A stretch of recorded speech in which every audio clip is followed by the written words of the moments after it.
Faisal, one of the viewers was wondering why it is you're revealing all of this wisdom now. I mean, we've done close to 60 videos, I think, right? Yes. Yeah. Yes. That's a very, very important question. And I mentioned some of the reasons in some of the other videos, but maybe I can summarize it shortly now. I wanted to reveal some of this knowledge a long time ago, but I didn't have the means or the skills or the, the Production crew? Yes, and to summarize it in such a short and concise way, because I was in the elaborate part of it and retreats and private sessions. So to summarize it and condense it, I wasn't in that stage. I was in the stage of downloading and unfolding and teaching. So that didn't happen. And the skillful means to make it like now, we video it and we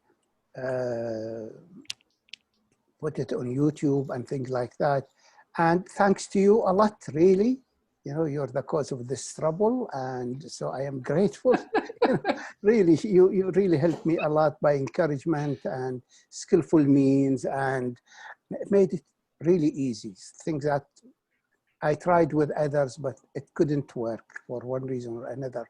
But somehow you're stepping in, provided the right energy and presence for me to download this. This was one reason. The other reason is age and stage.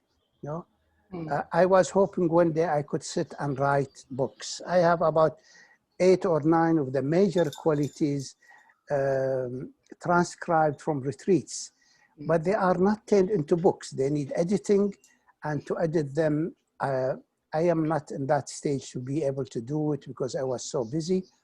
And whoever I turned to was a huge challenge for me because my style of teaching is non-linear. I used to teach linear, quality, issues, location, and things like that, very linear. But then as the teachings unfolded and as the students who've been with me reached a level of non-linearity in the journey, so I could cruise in so many domains and weave them and bring them back to the same point again. That was very hard for many of the, what do they call it? Editors. Yes. To edit. Yes. They love the subjects. Subjects are really refreshing and new, and it's not revealed much, but they couldn't do this, how to systematize it that way. So I have it transcribed. Maybe someday it will be printed verbatim, the way I taught it and comes out, because it's really an immense elaborate knowledge about each quality of essence, the issues around it, the location around it, the nature of it. So it will be really comprehensive work. But that, putting them in books didn't happen.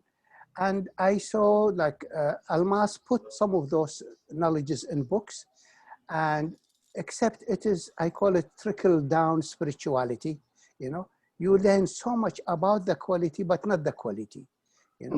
Like, you learn about the intricacies and the issues, which is wonderful, but you need to have a PhD to read any of those books to really understand it. And I felt like it was targeting the, those who are very, very educated and immersed in such field, but the humanity were not, the rest of humanity, the ordinary people, the seekers who don't have capacities of that high intellect, were not getting what is this about? What is the Pearl? What is the space cruiser? What is all of those things?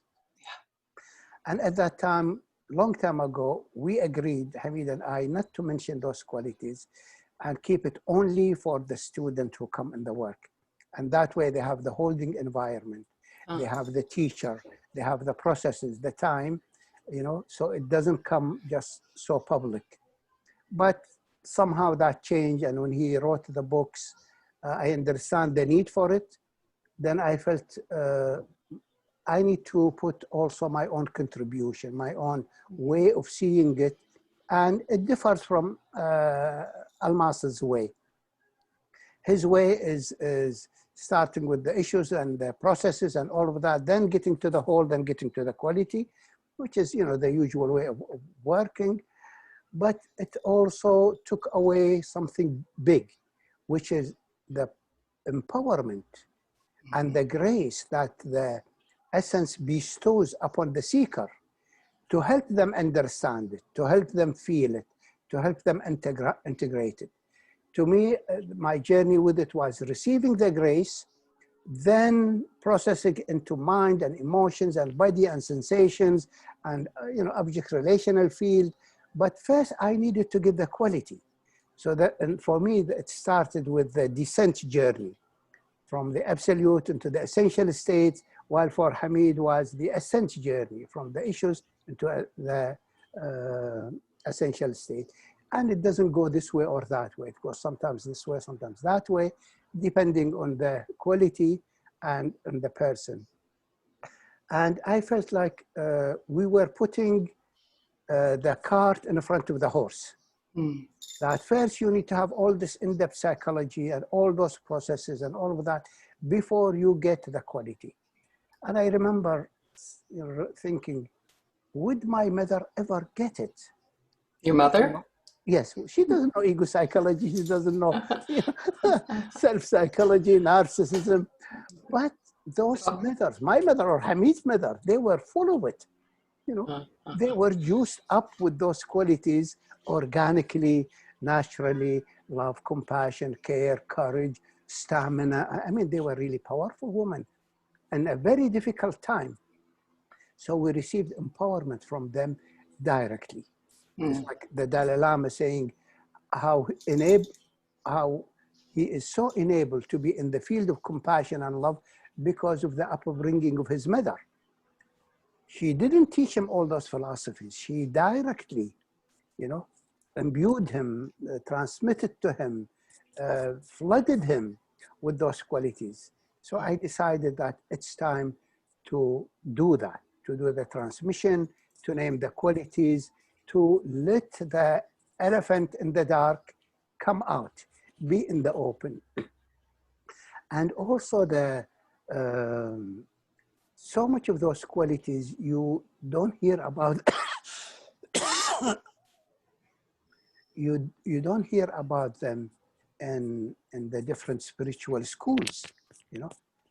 No. You hear so much about enlightenment, but you don't hear so much about the differentiated aspect of enlightenment. You hear about compassion, you hear about clarity, but nobody says what clarity is. I remember Trungpa wrote in one of his books about the 5 Buddha families, you know? Yeah. And this family is gold, and this family is white, and this family, and that was a huge revelation to me. Nobody talked about what those qualities are. We hear a lot of gossip about it, but not directly what it is. So I felt that the time we are in has changed from the old times. Everything has speeded up. Yep. People are awakening in a very fast way. You know, when I compare the time of the 60s, the beginning of this revolution, to now, kids on the internet and taking courses in India, and I mean, all over, you know, it's amazing. I give retreats to students all over in one retreat, in one, you know, setting. I felt the time we are in needed a different approach. Not that the people go to you know, like monasteries or teachers and stay with, but they really wanted to know what is what, and what is in the hidden realm, and what is the human, not just human basic nature, but the differentiated aspect of this human nature, not just the absolute, but the love and the compassion and the clarity and the will and all of those beautiful aspects that are available, and we can think about them, contemplate them, feel them. So I thought, okay, I will summarize the major aspect of essence, name them, define them, talk about them. And for those who are seekers, and to keep in consideration that some of those listening to the tapes may be just beginners, new to the journey, and some are intermediary and they have experiences and all of those, and some are very advanced. Some of the teachings is pertaining to those who already experience enlightenment, who know the Buddha nature, and who are going and cruising way in depth of this nature and its differentiated wisdom, its differentiated aspect. And in my heart and my mind, I always pray whenever I do these videos and teach and all of that, that if this transmission and if this revelation of the teaching would harm anybody, may it be stopped. May this person doesn't get it. May they be protected, because they may not be able to handle the quality or what it triggers, the issues that it triggers. And I know I hesitated a lot, not just about talking about it, but also about even teaching it, let alone writing books about it, because I felt, would this be karma? Would I activate issues and things in students that could harm them, that could, they might not be able to handle it. So am I inflicting karma on them? Am I inflicting karma on my soul? So I still don't know. I still pray a lot. I still pray to being that if the quality is not right, may it be sealed, and if it is right, may it fall in the right ears so they can benefit from it. And from the depth of my heart and guidance, I say to everyone, those qualities, even though they are heavenly, even though they are most beautiful, and they are maddening when you see them and feel them, you just fall in love. You want more. You get drunkard by them. But they are dangerous, because each quality triggers the issues that blocked it in childhood, that blocked it in life. The pain, the hurt, the anger, the rage, the fear, the lostness, so many issues have covered those fountains within, have covered those essential states. So when the quality is activated and started to move through the system, it will release so many memories, so many issues, so many things that we really need to be very, very careful. I say to everybody, please, this is not a high. We are not in the 60s and having LSD and marijuana and getting high. This is heavy duty transmission and heavy duty activations of your unconscious. This is like the bardo of your unconscious opens up, and you might face things you are not able to handle, or the energies might activate you in a way that you become addicted to one quality of essence. You become drunkard by one quality of essence. Some people want power. So when they get black, they go on a power trip. And some people like sexuality. So when they get red and silver, they just become like, I don't know, goats running around and stuff. And some people like intellect and knowledge. So when they get their diamond, you just cruise in the dimension of knowledge and accumulating knowledge. So each quality, even though it's an essential state, it has its shadow. It has its challenges. It is best that those qualities, even though you might enjoy them now and hear about them and inspire them, it's best that you go to school with one of the teachers who knows about essence, and follow that till you feel grounded, till you feel you're mature enough to handle the upheavals of the activation, especially in the second stage of activation. The first stage is that you have an issue, you look at it, you reach the whole of what was missing, and you find the quality, you know, issue, whole, quality, issue, whole, quality. But when you go into intermediate stage, it's not just one quality activate. There may be 8 or 10 quality activating, you know. One build up your charge, and one melt you, and one expand you, and one condense you. So you are on a roller coaster. And when you are in that stage, you really need the holding environment. You really need a good container. A school, a group that's knowledgeable in this domain. So you can continue till you stabilize, till you mature, till you integrate these qualities. And at the same time, I want to inspire everyone to know the treasure that we have, the richness of our humanness, that 90% of the cause of our psychological, mental, and even physical suffering is due to the loss of our essence. When essence comes, it heals so much of our needs, our wants, our distortions. It brings balance, harmony. It brings humanness. And my quest in this lifetime is not just to help humanity spiritualize, reach their potential of spirituality, that we are really great spirit and also spiritual kingdom that include the physical kingdom. But I also wanted to humanize spirituality.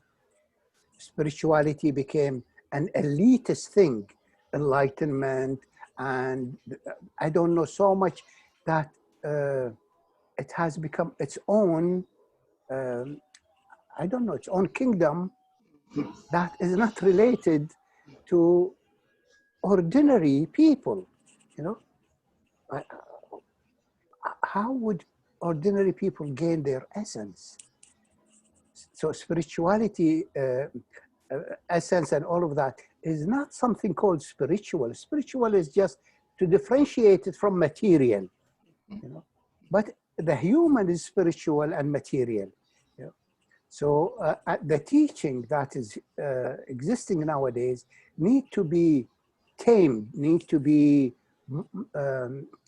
tuned down so it can reach ordinary people.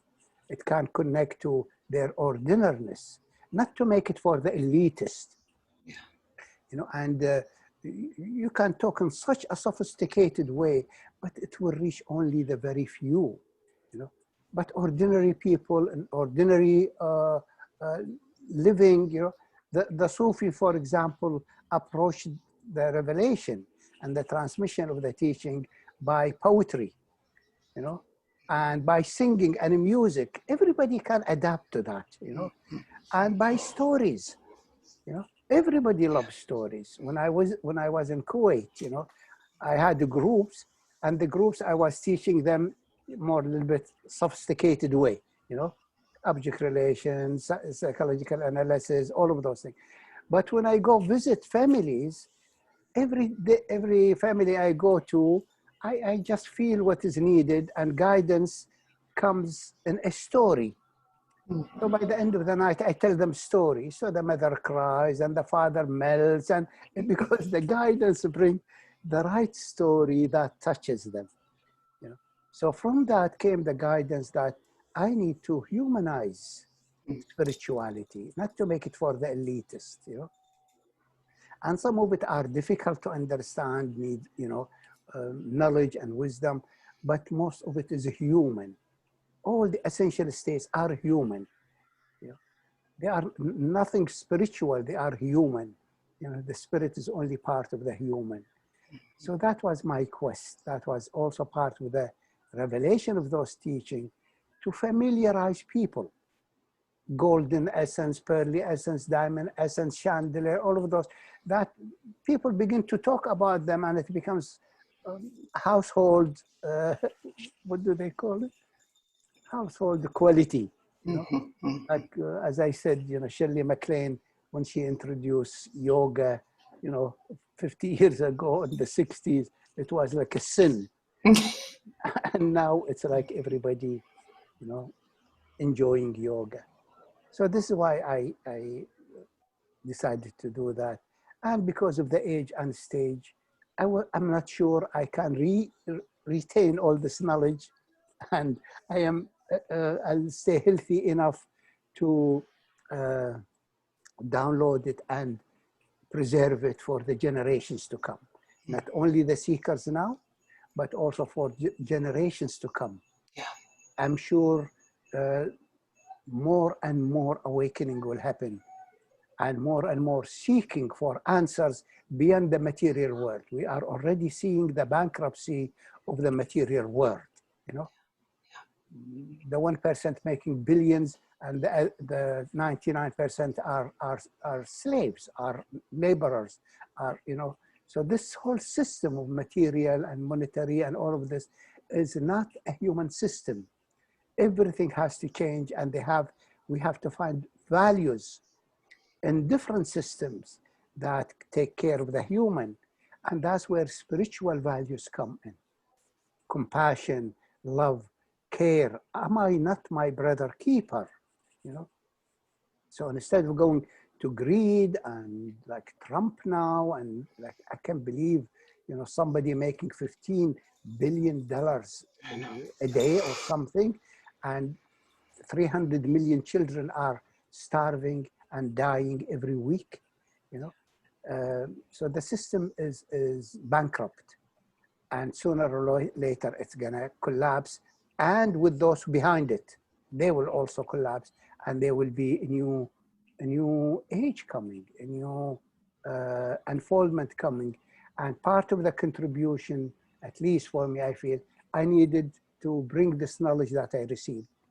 And I feel I received it in such a fast way, such in just 30, 40 years, to download an immensity of knowledge that has been revealed, that has been, hidden from humanity in such a clarity and in such abundance and such simplicity. This is not by accident.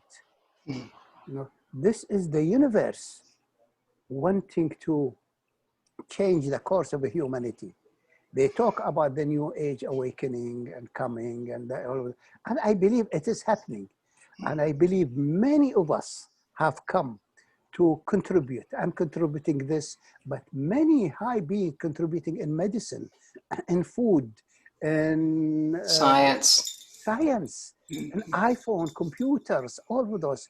I believe many high Rinpoches are working as as iPhone experts or something like that.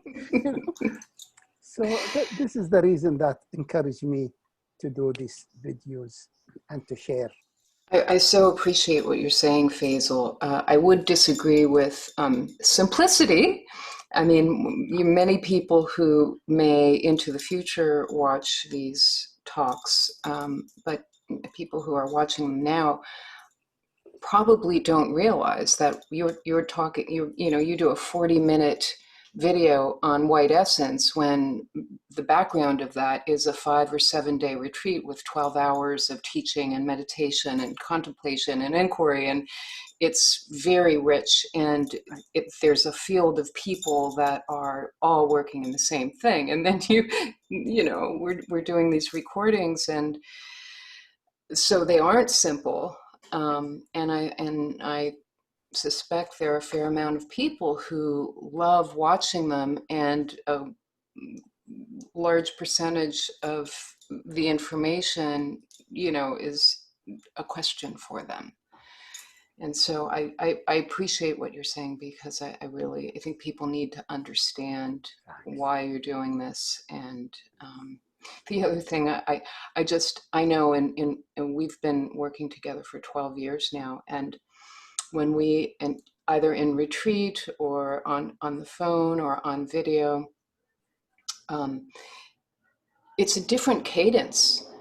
You know, you generally speak slower. There are pauses. There's a very rich sort of palpable feel in what's happening real time. And in these videos, I mean, this is just my own observation. I've noticed a difference in that it feels as though you are really packing so much information into a half an hour or whatever. And it definitely is a different feel than what happens in person or in retreat. So I think that's another thing that's important for people to understand who may be watching these videos. Yes, thanks, really. Yes, this knowledge is very condensed. Yes. Very dense, condensed. Yes. And I remember some of those qualities. To get it, it took me sometimes 3-4 years to see what's it about. What is this quality? Yeah. And 20 or 25 years to integrate it. Wow. It took 2 years to know or 3 years to know what is happening, that a point of light is coming. I had no idea. All I feel, my own narcissism, my own isolation, my own longing, I don't know. It didn't come revealing, somebody tell me you're dealing with the issues of the point of light and it is this. No, I was in the dark night of the soul, lost and all of those things. 2-3 years and dealing with this issue or receiving emanation, and then the picture comes up. Then I try to summarize it for 10 days retreat. But some of the qualities really I have not integrated yet. Some qualities opened in 87. I am still digesting and integrating because they are so immense. Mm-hmm. So for all those who are listening to these videos, these are heavy duty transmissions. They are dense halwa. You can't eat too much halwa at a time. Just a little halwa, then stop. That's right. Yeah. I am going bullet train. I am going fast because of the age and the stage, and I wanna have it documented. But I advise everyone who is listening to those tapes, listen to them again, take a break, leave them, come back, process, take your time to digest, really. As you said, some of those take 10 days retreat, but they also have private sessions. Exactly. They also have smaller groups processing and integration, and they have homework, writing, meditating, exercising. So yeah, please, whoever want to learn about this, be very mindful that it is really most wonderful thing there is, but paradise is very, very expensive. You can just go there. You have to really prepare, for it. Thank you, Faisal.